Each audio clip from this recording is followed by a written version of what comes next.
ہند میں انوکھا مرکز تحفظ دین، یہ دین کا ترجمہ ہے مرکز تحفظ دین۔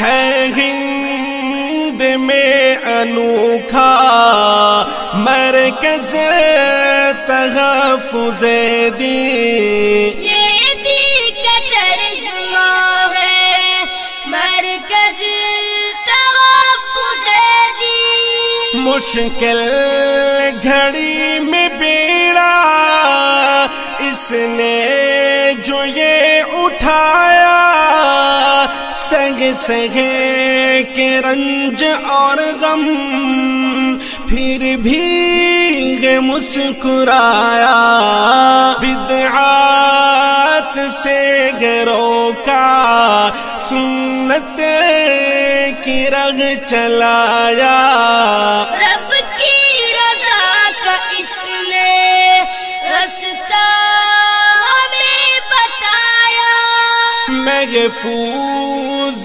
فاروقی اور مفتی شفیق نگراں فضل۔ السلام علیکم ورحمۃ اللہ وبرکاتہ۔ بسم اللہ الرحمن الرحیم، الحمد للہ وکفى وسلام على عباده الذين اصطفى، اما بعد۔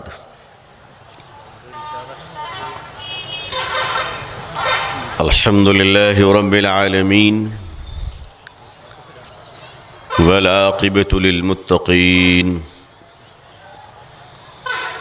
والصلاة على رسوله محمد وعلى آلہ واصحابہ اجمعین۔ رب اشرح لی صدری ویسر لی امری واحلل عقدۃ من لسانی یفقہوا قولی، رب یسر ولا تعسر وتمم بالخیر، ربی زدنی علما ربی زدنی علما، اللہم ربی زدنی علما والحقنی بالصالحین۔ فاعوذ باللہ من الشیطان الرجیم، بسم اللہ الرحمن الرحیم، کنتم خیر امت اخرجت للناس، صدق اللہ العظیم وصدق رسولہ النبی الامی الکریم۔ اللہم صل علی سیدنا محمد وعطرتہ بعدد کل معلوم لک، اللہم صل علی سیدنا محمد عبدک ورسولک وعلی المؤمنین والمؤمنات والمسلمین والمسلمات۔ حضرات علماء کرام، بزرگان محترم، نوجوانان اسلام، عزیزان گرامی، سامعین عظام، عمائدین شہر، پردہ نشین خواتین امت اسلامیہ، ہمارے اس عزیز وطن بھارت کو آزاد ہو کر تقریباً 73 سال ہونے جا رہے ہیں۔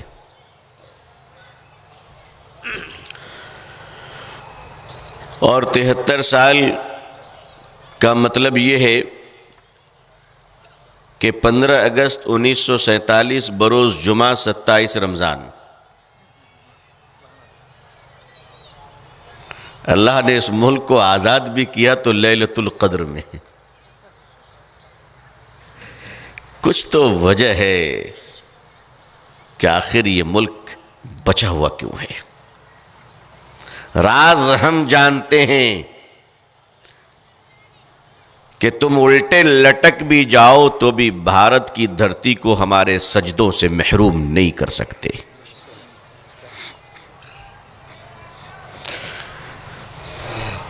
اس دن سے لے کر اب تک جو بچہ اس دن پیدا ہوا ان میں بعض زندہ ہے اور بعض گزر گئے. بھارت آزاد بھارت 73 سال کا ہو چکا. لال قلعہ نے بہت سارے وزیر اعظم کو دیکھا اور آئندہ بھی وہ دیکھتا رہے گا. اس لیے کوئی یہ نہ سمجھے کہ پرماننٹ جگہ ہے.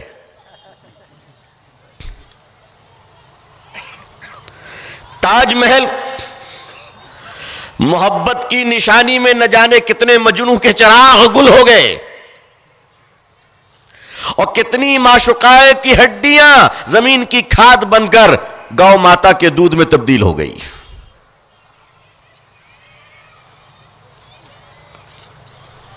لیکن میں جب ایک تاریخ کے معمولی ادنا درجے طالب علم ہونے کی حیثیت سے اپنے عروج و زوال پہ غور کرتا ہوں تو مجھے میرے اکابر علماء اجازت دیجئے کہنے کی کل ہمارے عروج کی وجہ مدارس اسلامیہ تھی. آج ہمارے زوال کی وجہ میں کہہ نہیں سکتا کون ہے. لیکن آپ دانشور لوگ ہیں, ذرا غور کر لیجئے کہ میں کہاں پہنچنا چاہ رہا ہوں. اگر ملک میں چلنے والے مدارس منظم ہو جائیں اور اپنی ذمہ داریوں کو سنبھال لیں تو اللہ کی عزت و جلال کی قسم گھر گھر میں شیخ الہند جنم لینے شروع ہو جائیں گے. زمین کے فرعون نے دھرتی کا خدا ہونے کا اعلان کر دیا ہے. زمین کے فرعون نے زمین کا خدا ہونے کا اعلان کر دیا ہے. امت محمدیہ صلی اللہ علیہ وسلم کے غلاموں, عزم موسیٰ کے ساتھ تم کب کھڑے ہوگے؟ یہ جرأت, یہ بہادری, یہ ہمت حق گوئی, یہ صوت الحق, یہ مجنون انداز آج اگر ہمیں ملے ہیں تو مدارس کی چٹائیوں سے ملے ہیں, اپنے بزرگوں کی جوتیوں کو سیدھی کرنے کی برکت سے ملی ہے. خدا را اس چشمے کو خشک ہونے نہ دیجئے. اگر یہ امید کا ایک چشمہ اپنی ذمہ داریوں کو پوری کرنے میں کوتاہ بن گیا تو ملک کا مستقبل تباہ ہو جائے گا. پھر یہ ملک کہاں جائے گا یہ کہنا بہت مشکل ہے, لیکن میں آپ کو آواز دیتا ہوں کہ گھوڑا ہندوستانی ہو یا عربی, اس گھوڑے کو لگام ضرور دیا جانا چاہیے. بولو دیا جانا چاہیے کہ نہیں دیا جانا چاہیے؟ عربی گھوڑا ہے تو کیا بوسہ لے کر چھوڑ دیں گے؟ صاحب عرب کا گھوڑا ہے, لات بھی مارے گا تو بیماری ٹھیک ہو جائے گی. ایسا تھوڑی نا. اتنے بھکت مت بنو, اتنے بھکت مت بنو. عقیدت و محبت و احترام میں بھی پاسداری کے ساتھ حد کا تعین لازم ہے, اور وہ یہ ہے گھوڑا کسی بھی نسل کا ہو لگام اس کو ڈالنا ہی پڑے گا. اس ملک میں پچھلے 73 سالوں سے جو مسلمانوں کی کیفیت میں دیکھ رہا ہوں وہ یہ دیکھ رہا ہوں کہ میری قوم کا بڑا اور چھوٹا کیلے کے چھلکے کے اوپر کھڑا ہے. سمجھ گئے آپ؟ کیلے کے چھلکے کے اوپر کھڑا ہے, ذرا ہیلا تو 3 کلومیٹر پیچھے چلا جائے گا. اتنی زور سے پچھلیں گے. اس ملک کو اللہ تعالیٰ نے یہ ملک ہمیں تحفے میں عطا فرمایا ہے.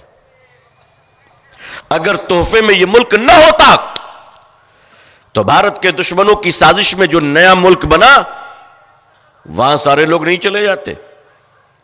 لیکن نہیں، آپ کے اور ہمارے ذمے اللہ نے بہت بڑا کام رکھا ہے، ہم اپنی ڈیوٹی کو فراموش کر گئے ہیں.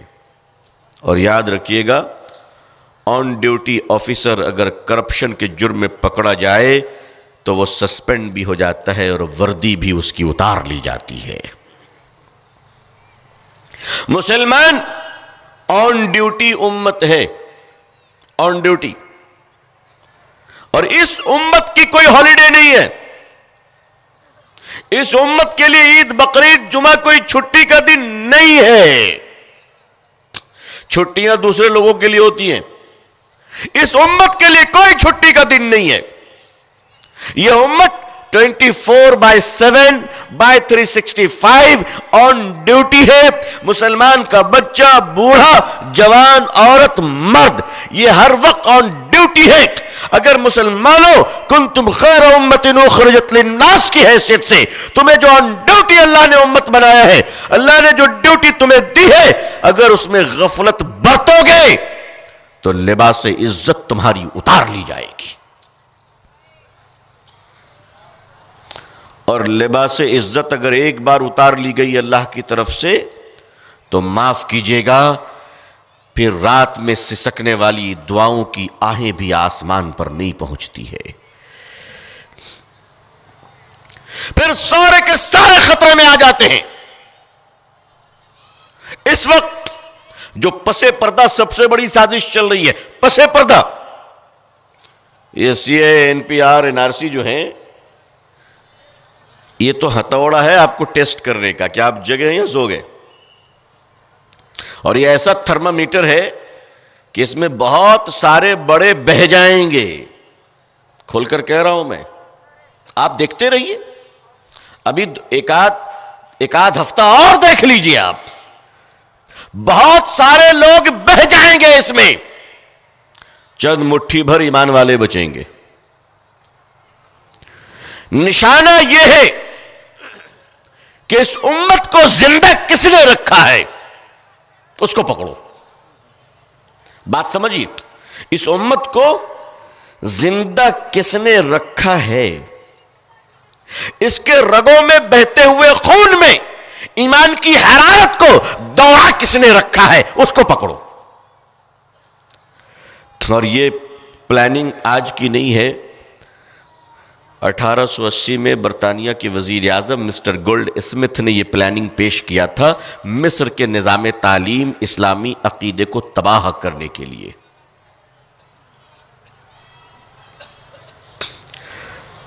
آج سے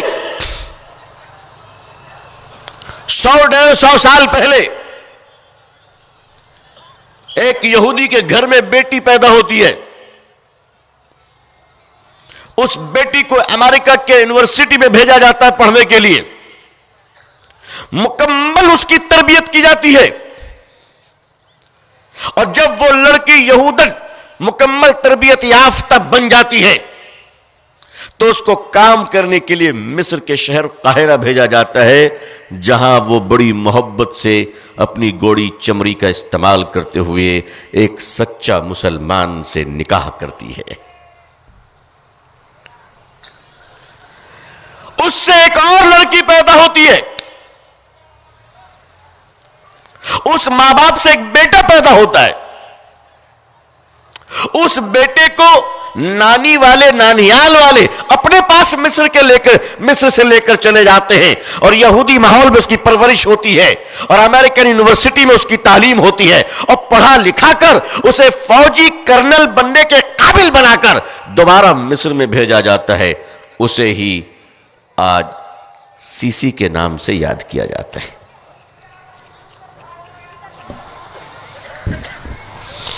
آپ کو تباہ کرنے کی پلاننگ یہ 200 سال 300 سال پہلے سے چل رہی ہے.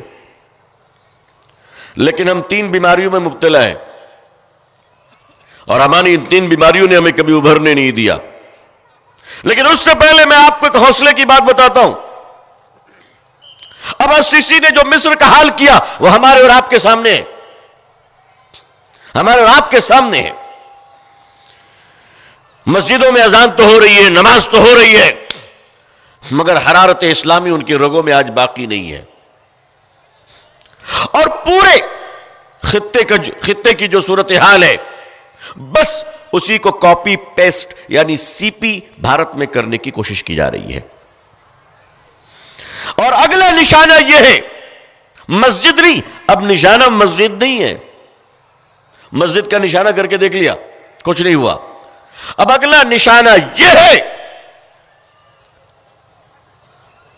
کہ اسلام کو جلا بخشنے والا وہ عظیم کارخانہ مدارس اسلامیہ کو بے اثر کر دیا جائے. علماء اور دانشوروں میں اختلافات شروع ہو چکے ہیں اس وقت ہمارے ملک میں, بڑی دوریاں شروع ہو چکی ہیں, اور لوگ علماء کو اور مدارس کو گالی دے دے کر گورنر بن رہے ہیں. جی, یہ جو گورنری کے عہدے ملے ہیں یہ ان کے ماں باپ کے اچھے کرموں کی وجہ سے نہیں ملے ہیں, یہ ان کی گندی زبانوں کی وجہ سے مل رہی ہے.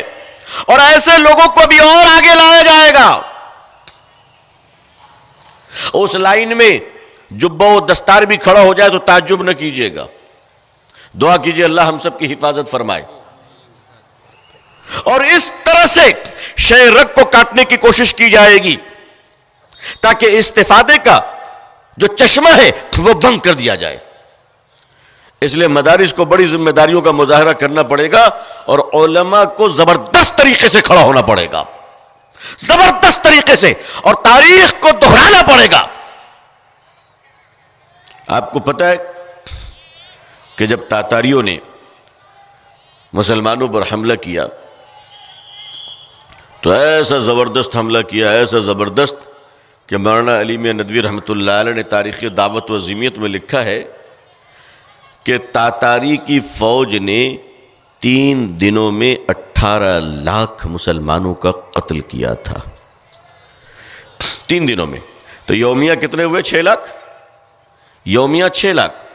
روزانہ 6 لاکھ مسلمانوں کا قتل ہوتا تھا, اور 3 دنوں میں 18 لاکھ مسلمانوں کو شہید کیا گیا. مسلمان اتنے بزدل ہو گئے تھے کہ تاتاری کی ایک عورت کنویں میں پانی بھرتی ہوتی ہے اور ایک مسلمان گزر رہا ہے جو بچ گیا, تو یہ عورت کہتی تھی تو مسلمان ہے؟ وہ کہتا تھا ہاں. کہتی تھی رک یہیں پہ, میں ہتھیار لاتی ہوں, تجھے ذبح کرنی ہے. اس کے پاؤں کے پنڈلیوں میں اتنی طاقت نہیں ہوتی تھی کہ وہ بھاگ سکے. یہ بزدلی اللہ کی طرف سے ڈال دی گئی تھی ان کے دلوں میں. وہ عورت خنجر لے کر آتی تھی اور اس مسلمان کو پٹخ کے ذبح کرتی تھی, اور وہیں پہ وہ مرتا تھا تو آپ تڑپ کر. ایک وقت آیا کہ جب پورا سناٹا ہی سناٹا تھا, لاشیں ہی لاشیں تھی, مسلمانوں کا نام و نشان بکھر گیا تھا, ان کے بڑے سے بڑے لوگوں کے سر قلم کر دیے گئے تھے, اللہ کا نام لینا بھی مشکل تھا. اس حال میں ہلاکو خان کی شہزادی گھوڑے پہ سوار ہو کر متکبرانہ انداز میں اپنے فوجیوں کے ساتھ جا رہی تھی کہ اس کی نگاہ پڑتی ہے کہ کسی ٹوٹے ہوئے مکان کے چھپڑ کے اوٹ میں ایک کمزور سا کوئی اللہ والا سفید باریش چند نوجوانوں کو کچھ سمجھا رہا تھا. یہ لڑکی کہتی ہے اپنے فوج سے, وہ کون ہے, وہ بڈھا کون ہے؟ تو سپاہیوں نے کہا بیٹا شہزادی صاحبہ وہ مسلمان معلوم ہوتا ہے. سن کر غصہ آیا, کہا پکڑ کے لاؤ. اس کی اتنی جرت کہ وہ کھڑا ہے یہاں پہ, پکڑ کے لایا گیا. شہزادی گھوڑے پہ بیٹھی ہے, حضرت نیچے کھڑے ہیں, شہزادی کی جوتی حضرت کے داڑھی مبارک سے ٹکرا رہی ہے. وہ لڑکی کہتی ہے تم مسلمان ہو؟ آپ نے فرمایا ہاں. پھر وہ لڑکی کہتی ہے میں نے سنا ہے کہ تمہارا یقین اللہ پر ہے. بزرگ نے فرمایا ہاں تم نے صحیح سنا ہے, ہمارا یقین اللہ پہ ہے. کہا پھر سنا ہے کہ تم لوگ کہتے ہو کہ اللہ جس کے ساتھ ہو وہ کامیاب اور اللہ جس کے ساتھ نہ ہو وہ ناکام. حضرت فرماتے ہیں بیٹا تم نے صحیح سنا ہے, اللہ جس کے ساتھ ہو وہ کامیاب ہے اور جس کے ساتھ نہ ہو وہ ناکام ہے. وہ لڑکی جوش میں آ کے کہتی ہے پھر مان کیوں نہیں لیتے، پھر مان کیوں نہیں لیتے کہ خدا ہمارے ساتھ ہے تمہارے ساتھ نہیں ہے۔ اتنا کہنا تھا، حضرت کے زبان سے چیخ نکل گئی اور فرمانے لگے نہیں نہیں، یہ بات نہیں مانتا میں۔ اتنا ہونے کے بعد بھی فرماتے نہیں، میں یہ بات نہیں مانتا۔ بیٹا خدا تو آج بھی ہمارے ہی ساتھ ہے، خدا تو آج بھی کس کے ساتھ ہے؟ خدا تو آج بھی ہمارے ہی ساتھ ہے۔ لڑکی کو جلال آیا، کہنے لگے کس بنیاد پر تم کہہ رہے ہو خدا تمہارے ساتھ ہے؟ حضرت فرماتے ہیں کہ بیٹا اس زمانے میں بڑے آدمی کی پہچان یہ ہوتی تھی، زمین جائیداد نہیں، جانور مویشی، جس کے پاس جتنی بکریاں، جس کے پاس جتنے گھوڑے، جس کے پاس جتنے اونٹ، وہ اتنا بڑا آدمی۔ اور یہ لوگ تو بنجارے تھے، تاتاری لوگ، ایک جگہ رکتے کہاں تھے، خانہ بدوش قوم تھی یہ۔ ان کے پاس جانور ہی جانور، بکریاں ہی بکرے۔ تو اس زمانے میں جانوروں کو کنٹرول کرنے کے لیے شکاری کتے رکھے جاتے تھے۔ اس زمانے میں خطرناک کتے رکھے جاتے تھے جو جانوروں کو کنٹرول کرے، جانور بھاگ نہ جائے، جانور کو کوئی اچک نہ لے۔ تو چرواہا تو دوڑ نہیں سکتا چاروں طرف 10,000 جانور کو کنٹرول کرنے کے لیے، تو 10 شکاری کتوں کو چھوڑا جاتا تھا، وہ بھونک کے، ڈانٹ کے، ڈپٹ کے جانوروں کو اپنی سرحدوں میں واپس لے آیا کرتے تھے۔ حضرت نے ارشاد فرمایا جب یہ لڑکی پوچھنے لگی کہ خدا تمہارے ساتھ کیسے ہے، ہمیں سمجھاؤ، تو حضرت نے فرمایا بیٹا تمہارے پاس مویشی ہیں؟ تو لڑکی مسکرائی، ہنسنے لگی کہ کیسے دیوانے پن کا سوال کرتے ہو، ہمارے پاس مویشی نہ ہو، ایسا ہو سکتا ہے؟ ہمارے پاس تو لاکھوں لاکھ مویشی ہیں۔ حضرت نے فرمایا مجھے بھی پتہ ہے، یہ بتاؤ تمہارے چرواہے جب مویشی کو لے کر جنگل جاتے ہیں تو ساتھ میں شکاری کتے کو بھیجتی ہو کہ نہیں؟ تو عام بات تھی، کہنے لگے بالکل بھیجتی ہو، ہمارے پاس تو بہترین تربیت یافتہ شکاری کتے ہیں، ایک بار بھونکے تو 10,000 بکریاں نیچے پیچھے کی طرف آ جائے۔ کہا کہ ان کتوں کو کیوں بھیجتی ہو؟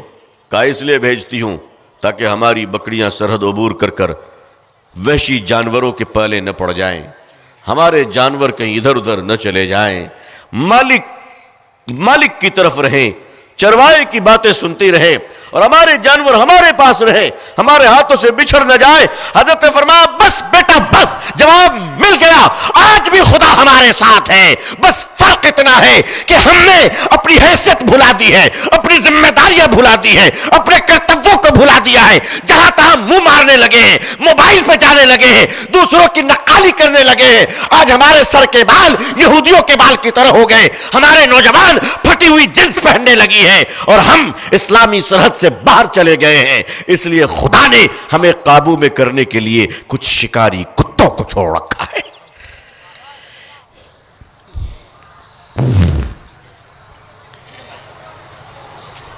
اور ان شکاری، وہ شکاری کتے کوئی بھی ہو سکتے ہیں، میری مراد امریکہ، بچنا بھی ہے نا، اللہ تعالیٰ کسی کو بھی چھوڑ سکتا ہے۔ اور امریکن چونکہ کتوں کو برا نہیں مانتے، ان کا پریزیڈنٹ بھی پہلا چمہ کتے کو لیتا ہے، بعد میں بیوی کو۔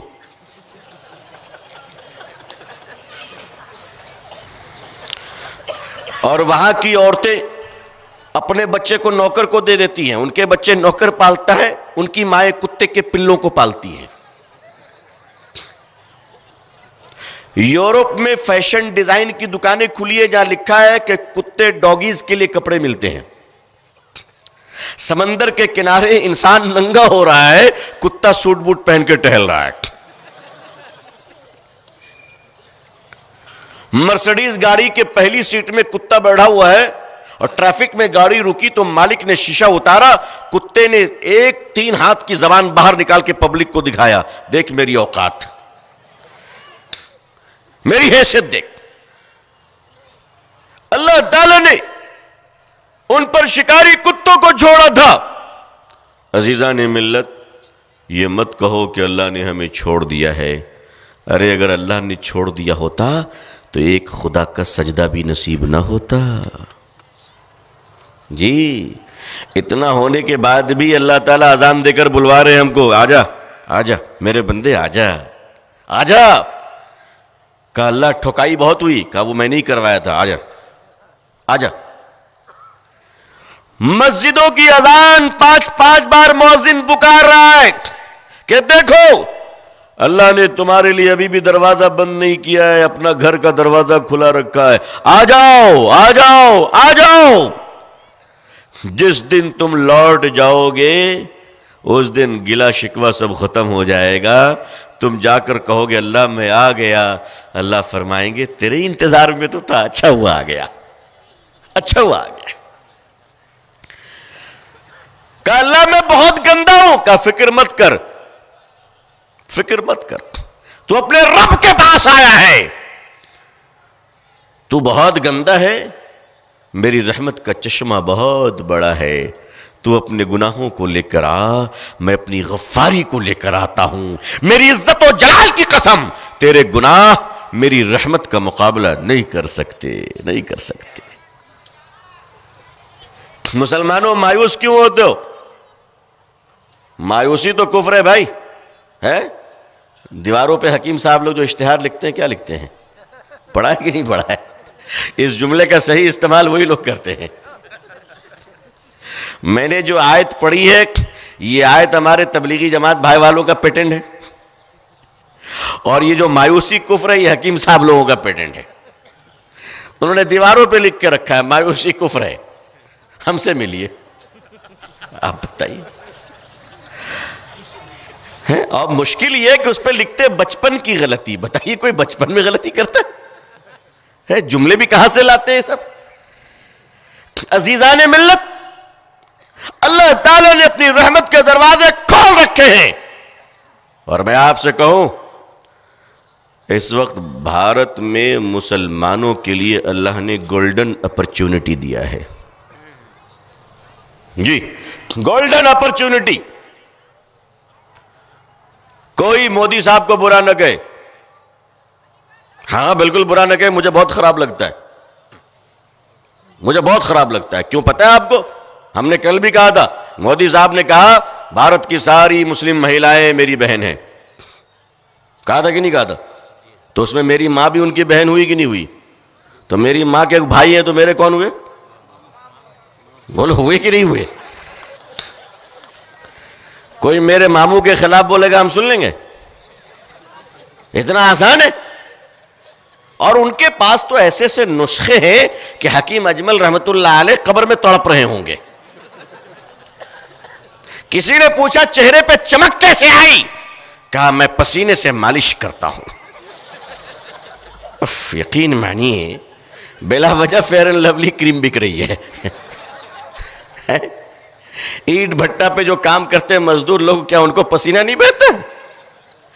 اپنے اپنے پسینہ کو رگڑ کر 1 مہینے میں رزلٹ بھیجئے. مجھے تو لگ رہا ہے کہ اب کسی دن بابا رام دیو پتنجلی کا نیا پروڈکٹ نہ لے آئے, مودی پسینہ کریم. اسے بتائیے نیا نیا پڑیا دے رہے ہیں اس وقت ملک کو. ہمارا یہ ملک اتنا عظیم الشان ملک ہے, اللہ اکبر.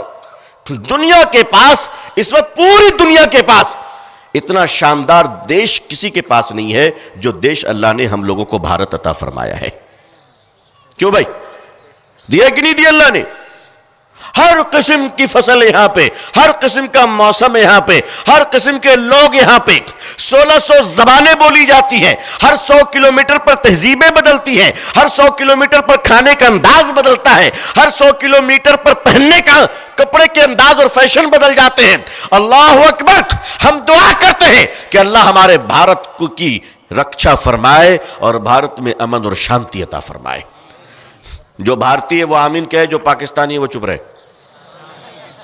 اللہ ہمارے بھارت میں امن اور شانتی عطا فرمائے. ماشاءاللہ. دیکھیے سب کو ڈر ہو گیا NRC آ جائے گا بول کے زور سے آمین بولے. یہ اللہ تعالیٰ نے ایک موقع دیا ہے کہ دیکھو NRC کا ڈنڈا پڑتا ہے تو باپ دادا کے کاغذات ٹھیک کرتے ہو, آخرت کی یاد کیوں نہیں کر لیتے؟ تھوڑے اعمال کو بھی تو درست کر لو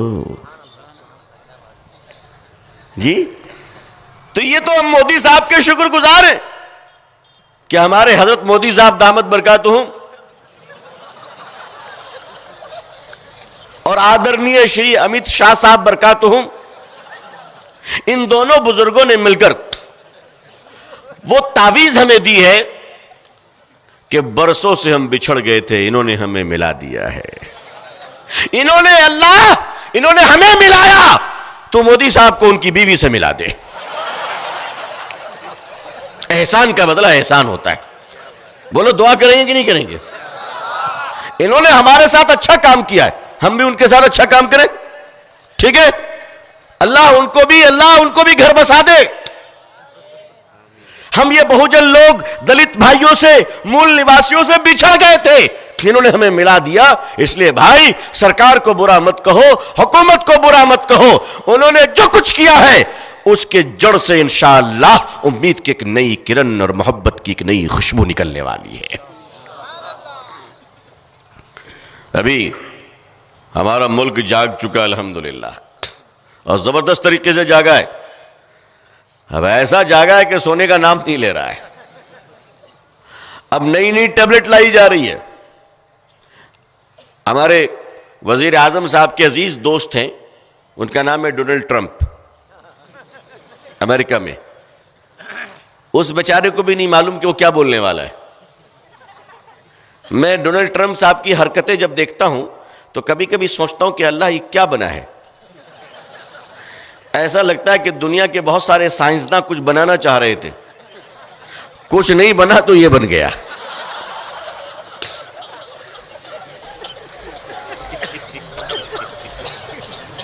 وہ بھی اللہ کا بندہ ہے کہ وچتر پرانی ہے۔ ان کی گورنمنٹ کے ہیومن رائٹس کمیشن فار امریکہ، ان کی گورنمنٹ کے جو ہیومن رائٹس ہیں، اس ہیومن رائٹس نے بھارت کے سی اے قانون کو ریجیکٹ کر دیا ہے۔ حالانکہ یہ بھی اچھی انگریزی بولتے ہیں اور ان کی انگریزی وہ اچھی سمجھتے بھی ہیں، اور پتہ نہیں کیا بولے۔ اس لیے عزیزان ملت ایک بات تو ٹھان لو کہ اس دیش کے تنکے کی حفاظت کرنی ہے انشاءاللہ۔ دوسری بات کہ ہم بحیثیت مسلمان کسی آرگنائزیشن، کسی پولیٹیکل پارٹی اور گورنمنٹ کے کسی آدمی سے نفرت نہیں کریں گے، ٹھیک ہے انشاءاللہ۔ ہاں وچاروں میں متبھید ہوگا، اختلاف کریں گے، کوئی بات غلط ہے تو غلط کہیں گے، مگر نفرت پوری آواز سے کہیے کہ نفرت نہیں کریں گے۔ جو ہم سے بھی نفرت کرے گا ہم اس سے بھی محبت کریں گے انشاءاللہ انشاءاللہ۔ ہم لوگوں کی جو حیثیت ہے اس دنیا میں، وہ حیثیت نبی پاک صلی اللہ علیہ وسلم کی اس امت کی ہے کہ آقا صلی اللہ علیہ وسلم کی نبوت قیامت تک جاری و ساری ہے نا۔ تو علماء کی حیثیت نبیوں کے وارث کی ہے۔ میرے آقا نے ارشاد فرمایا صلی اللہ علیہ وسلم، نبی پاک صلی اللہ علیہ وسلم کی وراثت ماں عائشہ کو نہیں ملی، حضرت فاطمہ کو نہیں ملی رضی اللہ تعالیٰ عنہ، آپ کے خاندان کو نہیں ملی۔ آپ نے فرمایا نبی کا وارث، نبی کی دولت کیا ہے بھائی؟ نبی کا دین، نبی کی شریعت۔ نبی کی میراث کیا ہے؟ نبی کی شریعت۔ فرمایا اس کا وارث کون ہے؟ کہ علماء حق۔ سبحان اللہ سبحان اللہ، علماء حق۔ اللہ اکبر اللہ اکبر۔ اللہ تعالی ہمارے علماء کو سلامت رکھیں۔ اگر میں کچھ بول بھی جاتا ہوں تو درد دل سے بولتا ہوں، ورنہ اللہ جانتا ہے ان کی جوتیوں کو بھی محبت کی نظر سے دیکھتا ہوں، اللہ جانتا ہے۔ میں اگر تنقید بھی کرتا ہوں تو دل میں توہین کا مقصد نہیں ہوتا ہے، لیکن یہ سوچ کر بولتا ہوں کہ آج اگر میں نہیں بولوں گا تو کون بولے گا، اور تاریخ میں کیا لکھا جائے گا۔ اگر حضرت فاروق اعظم کی مجلس میں حضرت بلال نے آپ کو روکا تھا اور یہ کہتے ہوئے روکا تھا کہ اے عمر اگر آج میں تجھے نہ روکوں تو آنے والا مورخ لکھے گا کہ مسلمان اپنے امیر کے سامنے غلطیوں پر بولا نہیں کرتا تھا۔ میں اسی فرض کفایہ کو پوری کرنے کی کوشش کر رہا ہوں. مجھے آپ اپنی شفقتوں سے محروم نہ کیجیے، ورنہ اس طرح دیوانہ کوئی پھر دوبارہ ملے گا نہیں آپ کو. دیوانگی اللہ تعالیٰ نے علماء کو نبی پاک صلی اللہ علیہ وسلم کا وارث بنایا، اور یہ امت کا ہر فرد بہت بڑا ذمہ دار ہے، اور اللہ نے ہر فرد کے ذمے دین کے کام کو رکھا ہے. اس میں کوئی دو رائے نہیں ہے. لیکن دو تین چیزیں سمجھ لیجئے اچھی طرح. دین کے کام کو ہوچ پوچ مت کیجئے. 150-200 انڈا ایک جگہ رکھیے گا، سب پھوٹ جائے گا، سب پھوٹ جائیں گے. دین کے کام کی ڈیفینیشن کو سمجھیے. جو آدمی امامت کر رہا ہے وہ دین کا کام کر رہا ہے کہ نہیں کر رہا ہے؟ کر رہا ہے. جو بزرگ، جو عالم دین مدرسے میں حدیث پڑھا رہے ہیں وہ کیا کر رہے ہیں؟ وہ دین کا کام کر رہے ہیں. جو واعظ و نصیحت کر رہے ہیں وہ دین کا کام کر رہے ہیں. وہ شیخ جو بہت سارے خلفاء کے تزکیہ اور اصلاح کا کام کر رہے ہیں وہ بھی بہت بڑا کام کر رہے ہیں. اللہ تعالی ہمارے اکابرین و اسلاف کی عمروں میں برکتیں عطا فرمائے. نگاہ مرد مومن سے بدل جاتی ہیں تقدیریں، جو ہو ذوق یقین پیدا تو کٹ جاتی ہے زنجیریں. تو یہ جو بزرگوں کی نگاہیں ہیں ان کی بھی قدر سیکھیے. اس کے علاوہ ہمارے یہاں جو تبلیغی جماعت کا کام ہے وہ بھی دین کا ایک شعبہ ہے الحمدللہ. ہمارے بھٹکے ہوئے مسلمان جو نماز نہیں پڑھتے، بھٹکے ہوئے مسلمان جو تاش کھیلتے ہیں، بھٹکے ہوئے مسلمان جو جوئے کے اڈے میں ہے، اللہ نہ کرے وہ کسی شعبے میں ہے، ان کو وہاں سے پکڑ کر جو لا رہے ہیں، یہ بھی دین کا بہت بڑا کام ہے. لیکن یاد رکھو ہر آدمی اپنے شعبے میں کام کر رہا ہے، کسی دوسرے شعبے کو اپنے سے کمتر نہ سمجھے. اگر کمتر سمجھ لے گا تو اس کے اپنے دین کا بیڑا غرق ہو جائے گا. اسی طرح ایک بہت بڑا شعبہ ہے جس پر ہم لوگوں نے توجہ نہیں دی،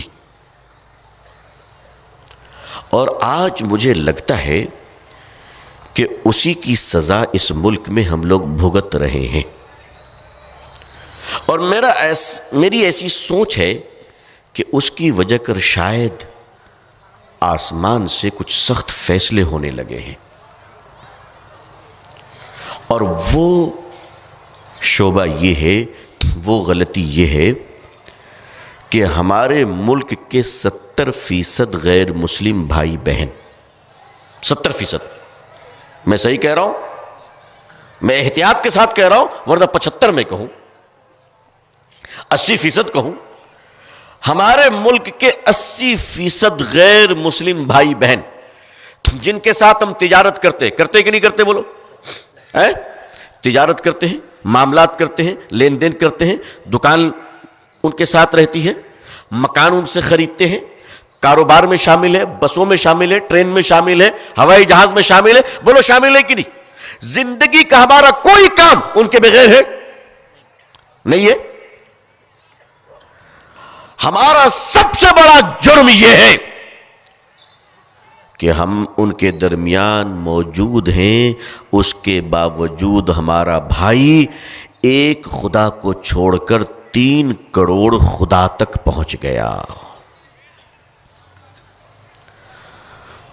3 کروڑ خدا کو ماننے والوں کے سامنے مسلمان ایک خدا کا پریچے تعارف نہیں کرا سکا.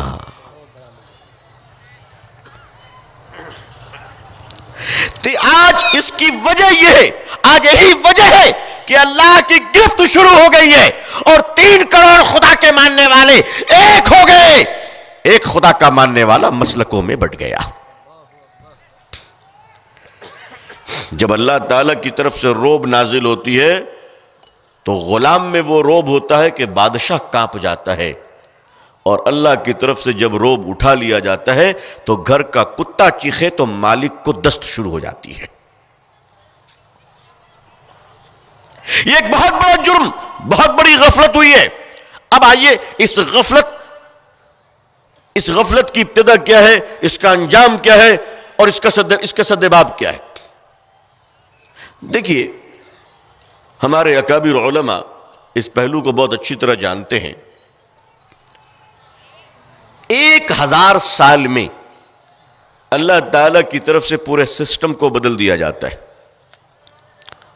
بات سمجھ گئے؟ 1000 سال میں ایوری 1000 ایئر، 1000 سال میں کمزور، سست، مست، غافل اور دین سے دور امت کو چینج کر دیا جاتا ہے، بدل دیا جاتا ہے. 1000 سال میں اللہ کے فیصلے آ جاتے ہیں. یہ کون سا سن چل رہا ہے بھائی؟ 1441 ہجری. 1441 ہجری تو 1000 سال تو کراس کر گیا نا؟ کراس کر گیا کہ نہیں کر گیا؟ 1000 سال کراس کر کے کتنا ہوا؟ 441 سال زیادہ ہو گئے. تو 441 سال زیادہ ہو گئے اور 1000 سال گزر گیا. امت کی غفلت بدستور جاری ہے. ان حالات میں ابھی تک جو ہم لوگ بچے ہوئے ہیں وہ ابو داؤد شریف کی اس حدیث کو یاد کیجئے جس میں حضرت سعد بن وقاص رضی اللہ تعالیٰ عنہ راوی ہیں کہ آپ فرماتے ہیں نبی کریم صلی اللہ علیہ وسلم کہ مجھے اللہ کی ذات پر بھروسہ ہے کہ اللہ میری امت کو آدھے دن کی مہلت دوسری امت کے مقابلے میں زیادہ دے گا. آدھے دن کی مہلت. ایک دن اللہ کے نزدیک اس وقت ہمارے 1000 سال اللہ کے ہاں ایک دن ہے. قیامت کے دن یہ کیلنڈر چینج ہو جائے گا. 50,000 سالوں کا ایک دن ہوگا. لیکن اس وقت ہمارا 1000 سال اللہ کا ایک دن ہے. نبی کریم صلی اللہ علیہ وسلم نے آدھا دن کی مہلت اللہ سے مانگ لی ہے. تو آدھے دن کا مطلب کتنے سال بھائی؟ 500 سال. ابھی 1441 چل رہے. 500 سال میں بچے کتنے جی؟ 59 سال ہے نا؟ بچے کتنے بھائی؟ 59 سال. لیکن ہجرت کی تاریخ سے ہجری شروع ہے، نبوت کو تو پچھلے 13 سال پہلے سے جوڑنا پڑے گا. تو اگر 13 سال اور ایڈ کر لیجئے تو 1454 سال ہو گئے. 1454 سال ہو گئے. بچے کتنے؟ 46 سال. 46 سال میں بھی نبی تو پیدائشی نبی ہوتا ہے. تو نبی پاک صلی اللہ علیہ وسلم کی اس 40 سال کو جو آپ کی پیدائش سے لے کر نبوت تک کا ہے اس کو بھی ایڈ کر لیجئے تو بچے ہندوستانی مسلمانوں کے پاس صرف 6 سال. مسلمانوں ہمارے اور تمہارے پاس صرف 6 سال بچے. کتنے بچے؟ ذرا پورا مجمع بتائیے کتنے سال بچے ہمارے پاس؟ آر ایس ایس نے پہلے اعلان کیا تھا کہ ہم 2021 تک بھارت کو ہندو راشٹر بنائیں گے. اللہ کی مرضی ان کی آفس نے اعلان کیا کہ نہیں اب 2026 تک بنائیں گے. تال میل ذرا غور کیجئے. یہ بھی ایک پہلو ہے. یہ بھی ایک پہلو ہے. اللہ نے موقع دیا ہے 2026 مسلمانوں کو جو اللہ نے موقع دیا ہے حضور صلی اللہ علیہ وسلم کی دعاؤں کی برکت طفیل میں اس میں 6 سال باقی ہے. مطلب صاف ہے کہ مسلمانوں بھارت کے اندر 720 ضلع ہیں. ایک ایک مسلمان اگر 10 غیر مسلم بھائیوں تک اسلام کے توحید اور رسالت کا پیغام پہنچا دیں تو انشاءاللہ حجت تمام ہو جائے گی اور یہ ظالم قوم مظلوم بن جائے گی. آپ دائی بن جائیں گے. کنتم خیر امت اخرجت للناس سے مراد یہ ہے کہ تم دوسروں کے لیے بھی اللہ کی رحمت ہو. ایک ایک مسلمان مراٹھی زبان میں ترجمے کا قرآن تقسیم کرنا شروع کرو. اپنی دکانوں میں رکھو. اپنے کسٹمر کے ساتھ صلہ رحمی کرو. لوگوں کے ساتھ بے دھڑک دین کی باتیں کرو. ان کو بتاؤ آقا صلی اللہ علیہ وسلم کی سیرت کو. آپ بتاؤ ان کے چرتر کو. آپ بتاؤ ان کے کردار کو. مگر مسلمانوں ہمارا حال یہ ہے کہ ہمیں خود اسلام کی تعلیمات سے ہماری اتنی غفلت ہو چکی ہے. ہم تو اس علاقے کے لوگوں کی طرح ہو گئے ہیں کہ جہاں ایک بستی والے ہیں، ساروں کے پانی کی پیاس بجھانے کے لیے ایک ہی ٹھنڈے پانی کا چشمہ ہے، پوری بستی کے لوگ اسی تالاب سے پانی پیتے ہیں، اچانک جنگل کا درندہ شیر 10-15 آ جاتا ہے اور اس تالاب کو گھیر لیتا ہے، بستی والے پانی نہیں پی پاتے ہیں، کہتے او شیر تو اپنی پیاس بجھا کے ہٹ جا تاکہ ہم اپنی پیاس بجھا لیں، مگر شیر اٹھتا نہیں ہے، نہ پانی پیتا ہے، اب کو چھوڑتا ہے، پوری بستی پیاسی رہ جاتی ہے۔ عزیزان ملت، یہ بھارت کے لوگ اس وقت پیاسے ہیں، اسلام کے چشمے سے اپنی تشنگی کو بجھانا چاہتے ہیں۔ مسلمان اسلام کے کنویں اور دروازے پر شیر بن کر بیٹھا ہوا ہے۔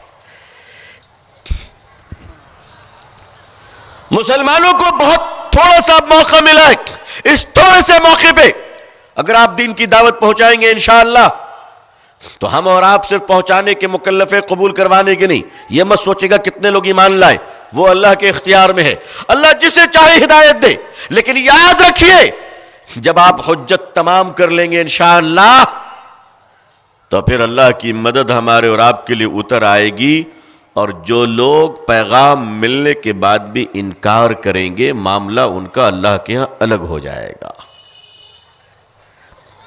پھر آپ عذاب کے شکار نہیں ہوں گے انشاءاللہ، پھر آپ گرفت کے شکار نہیں ہوں گے انشاءاللہ۔ اس وقت حالات کے ذریعے سے ہمیں جگایا جا رہا ہے، حالات کے ذریعے سے ہمیں بتایا جا رہا ہے کہ مسلمانوں اٹھو اور اجتماعی طریقے سے اپنی ذمہ داریوں کو پوری کرو۔ میں اورنگ آباد گیا تو پچھلی بار ایک کل جماعتی میٹنگ تھی اورنگ آباد میں، آپ کے قریب شہر ہے اورنگ آباد، وہاں لوگ مجھے لے گئے مسجد جمیل میں، ایک مسجد ہے مسجد جمیل، وہاں لوگوں نے مجھے بتایا، اور بتایا کہ میں نے دیکھا، میں نے وہاں ویڈیو بنائی، انٹرویو دیا میں نے، کہ اورنگ آباد مسجد جمیل میں جو دسترخوان لگتا ہے اس دسترخوان میں کیا ہندو بھائی، کیا مسلمان بھائی، کیا دلت، کیا جین، سکھ، پارسی، کیا عورت اور مرد، روزانہ 800 لوگ کھانا کھاتے ہیں، الحمدللہ 800 لوگ، اور 800 لوگ جو کھانا کھا رہے، میں ان کے سامنے بیٹھا، میں ان کے ساتھ بیٹھا۔ مسلمانوں اپنے مسجد کے دروازوں کو کھول دیجئے برادران وطن کے لیے، دروازے کھول دیجئے، اور ہر نماز میں آپ کسی نہ کسی غیر مسلم بھائیوں کو مہمان بلائیے کہ صاحب ہمارے ظہر کی نماز ہونے والی، آپ ذرا دیکھ لیجئے، ہمارے عصر کی نماز ہونے والی، آپ ذرا دیکھ لیجئے۔ مسجد کے دروازے کے سامنے آپ پانی کی سبیل لگائیے، گرمی کا زمانہ شروع ہونے والا ہے، ٹھنڈے پانی کے سبیل لگائیے، کھانے کے دسترخوان لگائیے، عزیزان ملت، اور کھانا کھلا کر پانی پلا کر حضور صلی اللہ علیہ وسلم نے جب اللہ سے پوچھا میرے اللہ میں اپنی نبوت کا اعلان، آپ کی وحدانیت کا تعارف کیسے شروع کراؤں، تو اللہ تعالیٰ نے جو طریقہ بتایا تھا وہ طریقہ یہ تھا کہ میرے محبوب مکے والوں کو کھانے کی دعوت پر جمع کیجئے، ہے نا، کھانے کی دعوت پر جمع کیجئے۔ میرے آقا صلی اللہ علیہ وسلم نے مکے والوں کو پہلے کھانا کھلایا، پھر حق کی بات بتائی، پھر دین کی بات بتائی، لوگوں اپنے مسجد کے دروازوں کو کھول دو، اور ایسا کھول دو کہ جب وہ آئیں تو پیٹ کی بھوک کو مٹانے کے ساتھ ساتھ ایمان کی دولت سے بھی سیراب ہو کر جائیں۔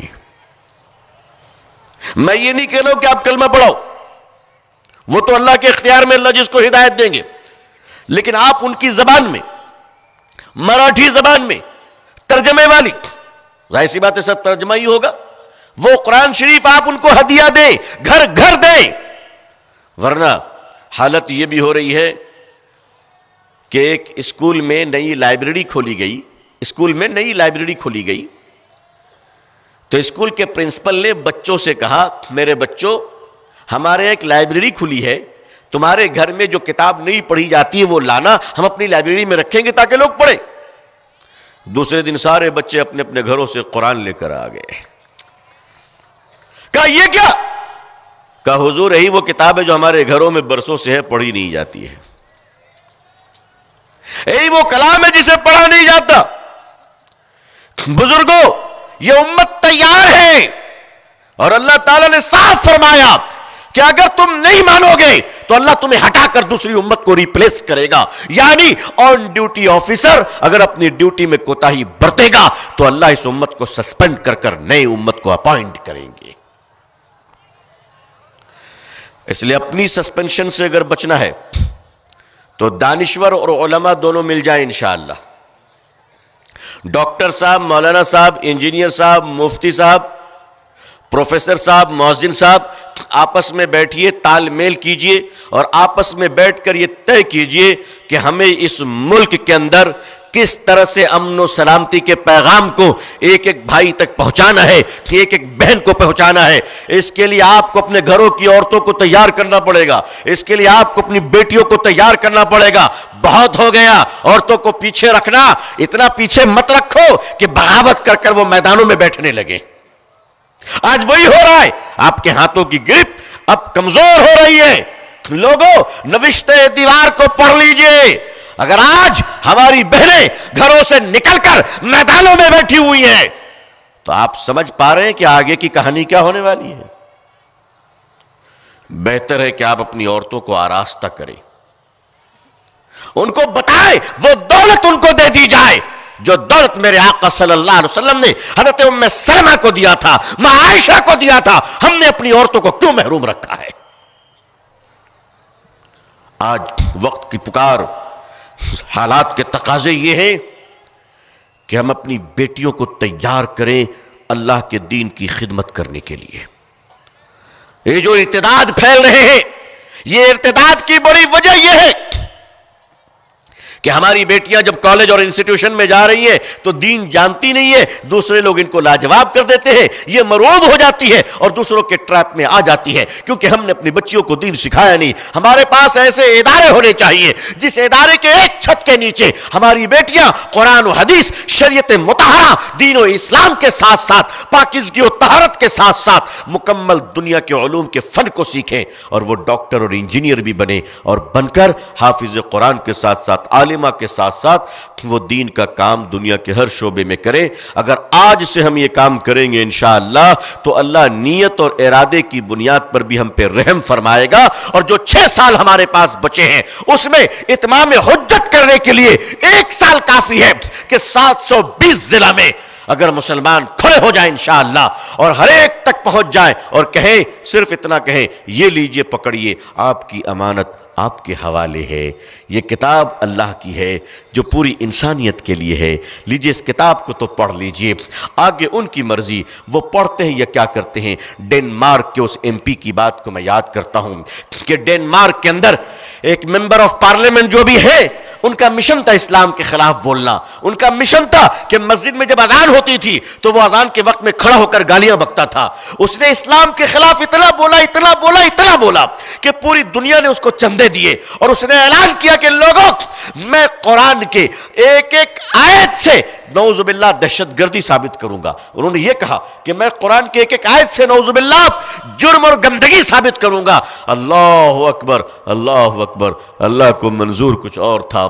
جو فساد کرواتا تھا، جو مسلمانوں کو مرواتا تھا، جو ڈینمارک کے مسلمانوں کے وجود کا بدترین دشمن تھا، جب وہ قرآن کی تفسیر سمجھنے بیٹھا اور گندگی کو نکالنے بیٹھا، وہ خود کہتا ہے کہ میں سورہ بقرہ کو ختم نہیں کر سکا کہ قرآن کا غلام بن گیا.